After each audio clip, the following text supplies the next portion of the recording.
ಅನ್ವಯಿಸಿದರೆ ಅಥವಾ ರೆಸೊನೇಟ್ ಆದರೆ ಮಾತ್ರ ತೊಗೊಳ್ಳಿ, ಇಲ್ಲಾಂದರೆ ಬಿಟ್ಬಿಡಿ. ಇದು ಒಂದು ಜನರಲ್ ರೀಡಿಂಗ್ ಮಾತ್ರ ಆಗಿರುತ್ತೆ. ಕಾರ್ಡ್ಸ್ನ ಶಫಲ್ ಮಾಡಿದಾಗ ನನಗೆ ಫಸ್ಟ್ ಕಾರ್ಡ್ ಕಿಂಗ್ ಆಫ್ ಸಾರ್ಡ್ಸ್ ಬಂದಿದೆ.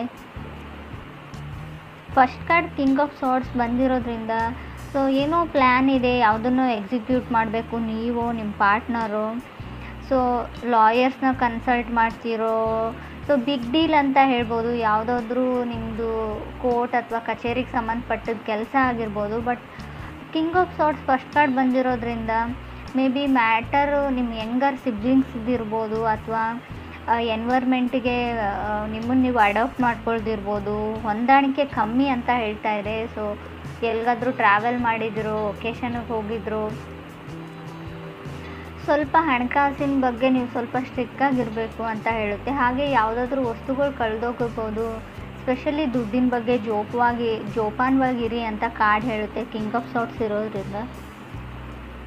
ನೀವು ಅಥವಾ ನಿಮ್ಮ ಪಾರ್ಟ್ನರ್ ಇಬ್ಬರಲ್ಲಿ ಯಾರ್ದಾದ್ರೂ ವಸ್ತು ಕಳೆದೋಗುವಂಥ ಚಾನ್ಸಸ್ ಇದೆ, ಅಥವಾ ಆಲ್ರೆಡಿ ಕಳೆದೋಗಿದೆ, ಸಿಗ್ತಾ ಇಲ್ಲ ಅಂತ ಕೂಡ ಹೇಳ್ಬೋದು ರೀಡಿಂಗ್ ಪ್ರಕಾರ. ಸೆಕೆಂಡ್ ಕಾರ್ಡ್ ನನಗೆ 2 ಆಫ್ ಪೆಂಟಿಕಲ್ಸ್ ಬಂದಿದೆ. ಸೊ ಕೆಲವರು ಮನಿನ ಇನ್ವೆಸ್ಟ್ ಮಾಡ್ತಾ ಇದ್ದೀರಾ, ಹಣನ ಬಿಸ್ನೆಸ್ ಪಾರ್ಟ್ನರ್ಶಿಪ್ಪಲ್ಲಿ ಬಿಸ್ನೆಸ್ ಮಾಡ್ತಾ ಇದ್ದೀರಾ. ಸೊ ಮೇ ಬಿ ಕೆಲವ್ರಿಗೆ ಲಾಸ್ ಆಗ್ಬೋದು ಅಂತಲೇ ನಾನು ಹೇಳ್ತೀನಿ. ನಿಮ್ಮ ಪಾರ್ಟ್ನರ್ ನಿಮ್ಗೆ ಹೇಳ್ಬೋದು, ಬ್ಯಾಡ್ ನ್ಯೂಸ್ ಅಂತ ಹೇಳ್ಬೋದು, ಬಟ್ ಅವ್ರು ಸಾರಿ ಅಂತ ಹೇಳ್ಬೋದು. ಸಣ್ಣ ಪುಟ್ಟ ಮಿಸ್ಟೇಕ್ಸ್ ಎಲ್ರಿಗೂ ಆಗುತ್ತೆ. ಬಟ್ 2 ಆಫ್ ಪೆಂಟಿಕಲ್ಸ್ ನಾನು ಆಗಲೇ ಹೇಳಿದೆ, ಹಣಕಾಸಿನ ವಿಚಾರದಲ್ಲಿ ನೀವು ಸ್ವಲ್ಪ ಸ್ಟ್ರಿಕ್ಟಾಗಿರಬೇಕು. ಇಲ್ಲ ಅಂದರೆ ಹಣ ಪೋಲಾಗುತ್ತೆ, ಕಳೆದೋಗುತ್ತೆ. ಒಟ್ಟಿನಲ್ಲಿ ಹಣಕಾಸಿನ ಬಗ್ಗೆ ನಾನು ತುಂಬ ಕೇರ್ಫುಲ್ಲಾಗಿರಿ ಅಂತಲೇ ಹೇಳ್ತೀನಿ. ಇದು ನೀವು ನಿಮ್ಮ ಪಾರ್ಟ್ನರ್ಗೆ ಏನಾದರೂ ಎಕ್ಸ್ಪೆನ್ಸಿವ್ ಗಿಫ್ಟ್ನ ಪರ್ಚೇಸ್ ಮಾಡಿ ಕೊಡೋದ್ರಲ್ಲಾಗಿರ್ಬೋದು, ಅಥವಾ ಅವ್ರು ಏನಾದರೂ ಅದನ್ನು ಕಳ್ಕೊಳ್ಳೋದು ಅಥವಾ ಬೀಳಿಸೋದು, ಸಮಥಿಂಗ್ ಲಾಸ್ ಅಂತ ಹೇಳುತ್ತೆ ಕಾರ್ಡು. ಥರ್ಡ್ ಕಾರ್ಡ್ ನನಗೆ 10 ಆಫ್ ವಾಂಡ್ಸ್ ಬಂದಿದೆ. ಸೊ ತುಂಬ ರೆಸ್ಪಾನ್ಸಿಬಿಲಿಟೀಸ್ ಇದೆ ನಿಮಗೋ ನಿಮ್ಮ ಪಾರ್ಟ್ನರ್ಗೋ ಇತ್ತೀಚೆಗೆ ಅಂತ ಹೇಳುತ್ತೆ. ಸೊ ಫಿನಿಶಿಂಗ್ ಏನೋ ಒಂದು ಫ್ಯಾಮ್ಲಿಯಲ್ಲಿ ಯಾವುದೋ ಒಂದು ಕರ್ತವ್ಯ ರೆಸ್ಪಾನ್ಸಿಬಿಲಿಟೀಸ್ನ ಮುಗಿಸ್ತಾ ಇರ್ತಾರೆ, ಇನ್ನೊಂದು ಬಂದುಬಿಡುತ್ತೆ ಅವರಿಗೆ. ತುಂಬ ರೆಸ್ಪಾನ್ಸಿಬಿಲಿಟೀಸ್, ತುಂಬ ಬರ್ಡನ್ನು, ಫ್ಯಾಮ್ಲಿ ಡ್ರಾಮಾ ಅಂತ ಹೇಳ್ತೀವಿ 10 ಆಫ್ ಸ್ಪಾಟ್ಸ್ ಬಂದರೂ ಕೂಡ. ಮನೆಯಲ್ಲಿ ಯಾವಾಗಲೂ ಏನಾದರೂ ಡ್ರಾಮಾ ನಡೀತಾ ಇರುತ್ತೆ, ಫೈಟ್ಸ್ ನಡೀತಾ ಇರುತ್ತೆ, ಮನಸ್ತಾಪಗಳಿರುತ್ತೆ ಅಂತ ಕೂಡ ಕಾರ್ಡ್ ಹೇಳುತ್ತೆ. ಫೋರ್ತ್ ಕಾರ್ಡ್ ನನಗೆ ಕಿಂಗ್ ಆಫ್ ಪೆಂಟಿಕಲ್ಸ್ ಬಂದಿದೆ. So may be king of pentacles ಇರೋದ್ರಿಂದ ಎಷ್ಟೇ ರೆಸ್ಪಾನ್ಸಿಬಿಲಿಟೀಸ್ ಇರಿ, ಲೈಫಲ್ಲಿ ಏನೇ ಆಗಿರಲಿ, ನಿಮ್ಮ ಪಾರ್ಟ್ನರ್ ಮೋಸ ಮಾಡಲಿ ಅಥವಾ ಏನೇ ಆಗಿರಲಿ, ನಿಮ್ಮ ಲೈಫ್ನ ನೀವು ಎಂಜಾಯ್ ಮಾಡೋದನ್ನು ಮರಿಬೇಡಿ ಅಂತ ಕಿಂಗ್ ಆಫ್ ಪೆಂಟಿಕಲ್ಸ್ ಹೇಳ್ತಾ ಇದೆ. ಕಿಂಗ್ ಆಫ್ ಪೆಂಟಿಕಲ್ಸ್ ನಿಮ್ಮ ತಂದೆ ಸ್ಥಾನದಲ್ಲಿರೋ ವ್ಯಕ್ತಿ ಆಗಿರ್ಬೋದು. ಈ ರೀಡಿಂಗಲ್ಲಿ ನೀವಾಗಿಲ್ಲ ಅಂತ ಹೇಳ್ತೀನಿ. ಮೇ ಬಿ ತುಂಬ ಜವಾಬ್ದಾರಿ ಇದೆ ನಿಮ್ಮ ತಂದೆಗೋ ನಿಮಗೋ, ಮನೇನ ನಿಭಾಯಿಸ್ಕೊಂಡು ಹೋಗ್ತಾ ಇದ್ದೀರಾ ಅಂತ ಹೇಳ್ಬೋದು. ಫಿಫ್ತ್ ಕಾರ್ಡ್ ಜಡ್ಜ್ಮೆಂಟ್ ಕಾರ್ಡ್ ಬಂದಿದೆ.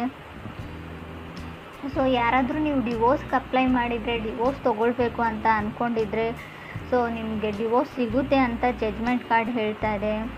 ಸೊ ಏನಾದರೂ ಮಾಡಬೇಕು, ಟೈಮ್ ಟು ಟೇಕ್ ಆ್ಯಕ್ಷನ್ ಅಂತ ಹೇಳುತ್ತೆ card, judgement card. Do or die ಆಗಿರಲಿ, ಏನೇ ಆಗಿರಲಿ, ಎಷ್ಟೇ ರಿಸ್ಕ್ ಇರಲಿ, ಒಟ್ಟಿನಲ್ಲಿ ರಿಸ್ಕ್ನ ತೊಗೊಳ್ತೀನಿ ಅನ್ನೋ ಗಟ್ಟಿ ನಿರ್ಧಾರನ ಮಾಡಿದ್ದೀರಾ ನೀವೋ ನಿಮ್ಮ ಪಾರ್ಟ್ನರು. 6 ಕಾರ್ಡ್ ನನಗೆ 2 ಆಫ್ ಕಪ್ಸ್ ಬಂದಿದೆ. 2 ಆಫ್ ಕಪ್ಸ್ ನಾವು ಕೆಲವೊಮ್ಮೆ ಲವರ್ಸ್ ಕಾರ್ಡ್ ಅಂತ ಕನ್ಸಿಡರ್ ಮಾಡ್ತೀವಿ. ಸೊ ನಿಮ್ಮ ಲೈಫಲ್ಲಿ ಹೊಸ ಪರ್ಸನ ಎಂಟ್ರಿ ಆಗಿದೆ. ಸೊ ತುಂಬ ಬೇಬಿ ಸ್ಟೆಪ್ಸ್ ಸ್ಟಾರ್ಟಿಂಗ್ ಇದೆ, ಫಾಲಿಂಗ್ ಇನ್ ಲವ್ ಅಂತ ಹೇಳ್ತೀವಿ. ಸೊ ತುಂಬ ಕಲಿತಾ ಇದ್ದೀರಾ, ನೀವು ನಿಮ್ಮ ಪಾರ್ಟ್ನರಿಂದ ಕಲಿತಾ ಇದ್ದಾರೆ, ನಿಮ್ಮ ಪಾರ್ಟ್ನರ್ ನಿಮ್ಮಿಂದ ಕಲಿತಾ ಇದ್ದಾರೆ, ಅಂಡರ್ಸ್ಟ್ಯಾಂಡಿಂಗ್ ಇದೆ. ಸೊ ತುಂಬ ಕ್ಯೂಟ್ ಆಗಿರೋ ಲವ್ ಸ್ಟೋರಿ ಅಂತ ಹೇಳ್ಬೋದು 2 ಆಫ್ ಕಪ್ಸ್ ಇರೋದ್ರಿಂದ. 7th ಕಾರ್ಡ್ ನನಗೆ ಪೇಜ್ ಆಫ್ ಪೆಂಟಿಕಲ್ಸ್ ಬಂದಿದೆ. ಸೊ ಪೇಜ್ ಆಫ್ ಪೆಂಟಿಕಲ್ಸ್ ನಿಮ್ಮನ್ನು ಯಾರೋ ಕಾರ್ನರ್ ಮಾಡ್ತಾ ಇದ್ದಾರೆ. ನೀವು ಸ್ಕೂಲ್ಗೆ ಹೋಗ್ತಾ ಇದ್ದರೆ, ಕಾಲೇಜಸ್ಸಲ್ಲಿದ್ದರೆ ಅಥವಾ ಆಫೀಸಲ್ಲಿದ್ದರೂ ಕೂಡ ನಿಮ್ಮನ್ನು ಒಂಟಿಯಾಗಿ ಮಾಡೋಕ್ಕೆ ಟ್ರೈ ಮಾಡ್ತಾ ಇದ್ದಾರೆ.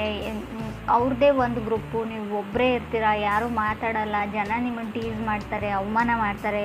ಕೆಲವರು ಆ ಥರ ಸಿಚುವೇಶನಲ್ಲಿದ್ದೀರಾ. ಸೊ ತುಂಬ ಕಷ್ಟ ಆಗ್ತಾ ಇದೆ, ಚಾಲೆಂಜ್ ಅಂತ ಅನ್ನಿಸ್ತಾ ಇದೆ ಕೆಲವ್ರಿಗೆ ಇಲ್ಲಿ ಅವ್ರ ಫೀಲಿಂಗ್ಸ್ನ ಎಕ್ಸ್ಪ್ರೆಸ್ ಮಾಡ್ಕೊಳ್ಳೋದ್ರಲ್ಲಿ. ಸೊ ನಿಮ್ಗೆ ಯಾರೋ ಇಷ್ಟ, ಅವ್ರು ಬೇರೆ ಕಡೆ ಒಂದು ಗ್ರೂಪಲ್ಲಿ ಇರ್ತಾರೆ, ಅಥವಾ ನೀವೊಂದು ಕಡೆ ಗ್ರೂಪಲ್ಲಿದ್ದೀರಾ, ಅವ್ರು ಕಾರ್ನರ್ ಮಾಡಿದ್ದಾರೆ ನಿಮ್ಮ ಗ್ರೂಪಲ್ಲಿರೋರು. ಸೊ ನಿಮಗೆ ಅವ್ರು ಇಷ್ಟ, ಹೇಗೆ ಹೋಗಿ ಎಕ್ಸ್ಪ್ರೆಸ್ ಮಾಡ್ಕೊಳ್ಳಿ, ನಿಮ್ಮ ಫ್ರೆಂಡ್ಸ್ ಏನು ಅಂದ್ಕೊಳ್ತಾರೆ ಅನ್ನೋ ಯೋಚನೆಯಲ್ಲಿ ನೀವಿದ್ದೀರೋ, ಅಥವಾ ಅದರ್ ಪರ್ಸನ್ ಇರ್ಬೋದು. 9th ಕಾರ್ಡ್ ನನಗೆ 8 ಆಫ್ ಕಪ್ಸ್ ಬಂದಿದೆ. ಸೊ ಕೆಲವ್ರದ್ದು ಮೈಂಡ್ ತುಂಬ ಚೇಂಜ್ ಆಗಿದೆ, ಮೈಂಡ್ ಲಾಸ್ಟ್ ಅನ್ನೋ ಫೀಲಿಂಗಲ್ಲಿದ್ದಾರೆ. ಲಾಸ್ಟ್ ಮಿನಿಟ್ನಲ್ಲಿ ಯಾವುದಕ್ಕಾದ್ರೂ ನಿಮ್ಮ ಮೈಂಡ್ ಚೇಂಜ್ ಮಾಡ್ತಾ ಇರ್ಬೋದು. ಸೊ ಆ ಥರ ಇದ್ದರೂ ಕೂಡ ಕಾರ್ಡ್ ಬಂದಿರುತ್ತೆ.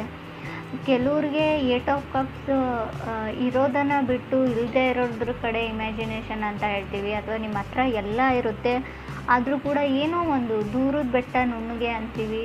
ಸೊ ನಿಮ್ಮನ್ನು ಇಷ್ಟಪಡೋರನ್ನ ಬಿಟ್ಟು ಸೊ ನೀವು ಇಷ್ಟಪಡೋರು ಹಿಂದೆ ಹೋಗ್ತಾ ಇದ್ದೀರಾ. ಬಟ್ ರಿಜೆಕ್ಷನ್ ಫೀಲ್ ಆಗ್ಬೋದು ಅಥವಾ ಇಗ್ನೋರ್ಡ್ ಫೀಲ್ ಇರ್ಬೋದು. ಈಗಾಗಲೇ ನಿಮ್ಮನ್ನು ಯಾರೋ ರಿಜೆಕ್ಟ್ ಮಾಡಿದ್ದಾರೆ ಅಥವಾ ಇಗ್ನೋರ್ ಮಾಡ್ತಾ ಇದ್ದಾರೆ, ಯಾವುದನ್ನು ಸರಿಯಾಗಿ ಹೇಳ್ತಾ ಇಲ್ಲ. ಮೇ ಬಿ ಅವ್ರು ನಿಮ್ಮನ್ನು ವೇಟಿಂಗ್ ಲಿಸ್ಟಲ್ಲಿ ಇಟ್ಟಿದ್ದಾರೆ ಅಂತ ಕೂಡ ಹೇಳ್ಬೋದು. 10th ಕಾರ್ಡ್ ನನಗೆ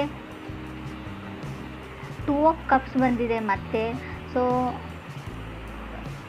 ಇದು 2 ಆಫ್ ಕಪ್ಸ್ ಡಬಲ್ ಸರ್ತಿ ಬಂದರೆ ಹೇಟ್ ಸ್ಟೋರಿ ಅಂತ ಹೇಳ್ತೀವಿ ನಾವು. ಸಿಂಗಲ್ ಟೈಮ್ ಬಂದರೆ ಮಾತ್ರ ಅಲ್ಲೊಂದು ಫ್ರೆಶ್ ಲವ್ ಸ್ಟೋರಿ ಇರುತ್ತೆ ಅಂತ ನಾನು ಹೇಳ್ತೀನಿ ಕಾರ್ಡ್ ರೀಡಿಂಗಲ್ಲಿ. ಸೊ ಜನ ನಿಮ್ಮನ್ನು ಯಾವಾಗಲೂ ಹೇಟ್ ಮಾಡ್ತಾರೆ ಅಂತ ಕೆಲವ್ರಿಗೆ ಅನ್ಸೋಕ್ಕೆ ಸ್ಟಾರ್ಟ್ ಆಗಿರ್ಬೋದು. ಸೊ ನೀವೇನೂ ಮಾಡಿರಲ್ಲ, ಏನೂ ಆರ್ಗ್ಯೂ ಮಾಡಿರಲ್ಲ, ಗೊತ್ತಿಲ್ಲ ನನ್ನ ಕಂಡ್ರೆ ಯಾರಿಗೂ ಆಗೋದಿಲ್ಲ, ಅನ್ಲೆಸ್ ನಿಮ್ಮ ಸರ್ಕಲ್ಲೇ ಹಾಗೆ ಇದೆಯೋ ಅಥವಾ ನನ್ನ ಹಣೆ ಬರಹನೇ ಇಷ್ಟೇನಾ ಅಂತ ಥಿಂಕ್ ಮಾಡ್ತಾ ಇದ್ದೀರಾ ಕೆಲವರು. ಸೊ ನಿಮ್ಮ ಸುತ್ತಮುತ್ತಲೂ ಇರೋ ಜನಗಳ ಪ್ರಾಬ್ಲಮ್ ಅಲ್ಲ. ಮೇ ಬಿ ಆಸ್ಟ್ರಾಲಜಿಕಲ್ ಚಾರ್ಟ್ ಪ್ರಕಾರ ಹೇಳೋದಾದರೆ ಯಾವಾಗಲೂ ತುಂಬ ಜನ ಅಡ್ಮೈರ್ ಮಾಡ್ತಾರೆ ಕೆಲವರು, ಬಟ್ ಕೆಲವ್ರಿಗೆ ಹೊಟ್ಟೆ ಕಿಚ್ಚು ಜಾಸ್ತಿ ಅಂತ ಹೇಳ್ಬೋದು ನಿಮ್ಮ ಮೇಲೆ. 11th ಕಾರ್ಡ್ ನನಗೆ 8 ಆಫ್ ಸಾರ್ಟ್ಸ್ ಬಂದಿದೆ. 8 ಆಫ್ ಸಾರ್ಟ್ಸ್ ಇರೋದ್ರಿಂದ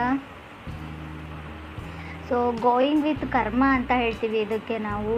ಸೊ ಏನು ಡಿಸೈಡ್ ಆಗಿರುತ್ತೆ ಅದೇ ನಡೆಯುತ್ತೆ, ತುಂಬ ಯೋಚನೆ ಮಾಡಬೇಡಿ. ಸೊ ಏನೇ ಒಂದು ಕೆಲಸ ಇರಲಿ ಆನ್ ಟೈಮಲ್ಲಿ ಫಿನಿಷ್ ಮಾಡೋಕ್ಕೆ ಟ್ರೈ ಮಾಡಿ. ತುಂಬ ಇನ್ಫ್ಯಾಕ್ಚುಯೇಷನ್ನಲ್ಲಿ ಸೊ ಓದೋದನ್ನ ಹಾಳು ಮಾಡ್ಕೊಳ್ತಾ ಇದ್ದೀರಾ ಕೆಲವರು. ಸೊ ಏನು ಕೆಲಸದ ಕಡೆ ಗಮನ ಕೊಡೋಕ್ಕಾಗ್ತಾ ಇಲ್ಲ ಕೆಲವ್ರಿಗೆ. ಯಾರ ಮೇಲೂ ಹೆವಿ ಲವ್ ಆಗಿದೆ, ನಿಮಗೆ ಅದರ್ ಪರ್ಸನ್ ಮೇಲೆ ಆಗಿದೆಯೋ ಅದರ್ ಪರ್ಸನ್ಗೆ ನಿಮ್ಮ ಮೇಲೆ ಆಗಿದೆಯೋ, ಯಾವಾಗಲೂ ಅವ್ರ ಬಗ್ಗೆನೇ ಯೋಚನೆ ಮಾಡ್ತೀರಾ ನೀವು. ನಿದ್ದೆ ಕೂಡ ಸರಿಯಾಗಿ ಮಾಡ್ತಾ ಇಲ್ಲ ಅಂತ ಕಾರ್ಡ್ ಹೇಳ್ತಾ ಇದೆ. ಅಥವಾ ನಿಮಗೆ ಯಾವುದಾದ್ರೂ ಗ್ಯಾಸ್ ಪ್ರಾಬ್ಲಮ್ ಇರ್ಬೋದು, ಗ್ಯಾಸ್ಟ್ರಿಕ್ ಪ್ರಾಬ್ಲಮ್. ಸೊ ಕೆಲವರು ಇತ್ತೀಚೆಗೆ ಯೋಗ ಪ್ರಾಕ್ಟೀಸ್ ಮಾಡ್ತಾ ಇದ್ದೀರಾ ಅಂತ ಕೂಡ ನನಗೆ ಅನ್ನಿಸ್ತಾ ಇದೆ. Because of 8 of cups 2 of cups ನನಗೆ 8 ಆಫ್ ಸಾರ್ಟ್ಸ್ ಇರೋದ್ರಿಂದ 8 ಮಧ್ಯೆ 2 ಬಂದರೆ ಮೇ ಬಿ ನೀವು ಯೋಗ ಪ್ರಾಕ್ಟೀಸ್ ಮಾಡ್ತಾ ಇದ್ದೀರಾ, ಜಿಮ್ ಜಾಯ್ನ್ ಆಗಿದ್ದೀರಾ, ಏನೋ ಒಟ್ಟಿನಲ್ಲಿ ಮಾಡ್ತಾ ಇದ್ದೀರಾ. ಹೆಲ್ತ್ ಇಶ್ಯೂಸ್ನ ಕೆಲವನ್ನ ಕ್ಲಿಯರ್ ಮಾಡ್ಕೊಳ್ಳೋಕ್ಕೆ ಅಂತ ಅನಿಸುತ್ತೆ. 12th ಕಾರ್ಡ್ ನನಗೆ ಸ್ಟಾರ್ ಕಾರ್ಡ್ ಬಂದಿದೆ. 12th ಸ್ಟಾರ್ ಕಾರ್ಡ್ ಬಂದರೆ ಹೋಪ್ ಇದೆ ಅಂತ ಹೇಳ್ಬೋದು. ನೀವು ಯಾವುದಕ್ಕಾದ್ರೂ ವೇಟ್ ಮಾಡ್ತಾ ಇದ್ದರೆ ಖಂಡಿತ ಹೋಪ್ನ ಇಟ್ಕೊಳ್ಬೋದು. ಅದಾಗುತ್ತೋ ಇಲ್ವೋ ಅಂತ ಹೇಳೋದಾದರೆ ಹೋಪ್ ಹೇಳ್ತೀನಿ ನಾನು. ಸೊ ಟೈಮ್ ತೊಗೊಳ್ಬೋದು, ಖಂಡಿತವಾಗ್ಲೂ ಅದಾಗೋದಿಲ್ಲ ಅಂತ ಹೇಳಲ್ಲ, ಆಗುತ್ತೆ. ಬಟ್ ಅಷ್ಟೊಂದು ಟೈಮ್ ನೀವು ಇನ್ವೆಸ್ಟ್ ಮಾಡೋಕ್ಕೆ ರೆಡಿ ಇದ್ದರೆ ಓಕೆ, ಅವ್ರಿಗೋಸ್ಕರ ಕಾಯ್ತೀನಿ ಅಂದರೆ ಓಕೆ. ಬಟ್ ತುಂಬ ಚಾಲೆಂಜಸ್ ಬರುತ್ತೆ. ಲಾಸ್ಟಲ್ಲಿ ಸ್ಟಾರ್ ಕಾರ್ಡ್ ಬಂದರೆ ತುಂಬ ಚಾಲೆಂಜಸ್. ಸೊ ನೀವು ಅಂದ್ಕೊಂಡೇ ಇರಲ್ಲ ಇಷ್ಟೊಂದು ಚಾಲೆಂಜಸ್ನ ಫೇಸ್ ಮಾಡಬೇಕಾಗುತ್ತೆ ಅಂತ.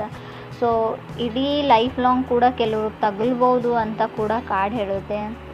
ಸೊ ಕೆಲವ್ರದ್ದು ಗೇನ್ಸ್ ಎಲ್ಲ ಮಲ್ಟಿಪ್ಲೈ ಆದರೂ ಕೂಡ ಹಣ ಲಾಸ್ ಆಗೋ ಚಾನ್ಸಸ್ ಇದೆ. ಸೊ ಕೆಲವರು ಫೀಲ್ ಗುಡ್ಡಲ್ಲಿ ಇದ್ದೀರಾ ಅಂತ ಹೇಳ್ಬೋದು. But king of sorts first card ಆಗಿರೋದ್ರಿಂದ ನಾನು ಆಗಲೇ ಹೇಳಿದೆ 10 ಆಫ್ ವಾಂಡ್ಸ್ ಕೂಡ ಇದೆ ನಿಮಗೆ ಕಾರ್ಡು. ಥರ್ಡಲ್ಲಿ 10 ಆಫ್ ವಾಂಡ್ಸ್, ಫಸ್ಟಲ್ಲಿ ಕಿಂಗ್ ಆಫ್ ಸಾರ್ಟ್ಸ್ ಇರೋದ್ರಿಂದ ಫೀಲ್ ಗುಡ್ ಇರ್ತೀರಾ. ಬಟ್ ಫ್ಯಾಮ್ಲಿ ಟೆಸ್ಟ್ ಅಂತ ಹೇಳ್ಬೋದು.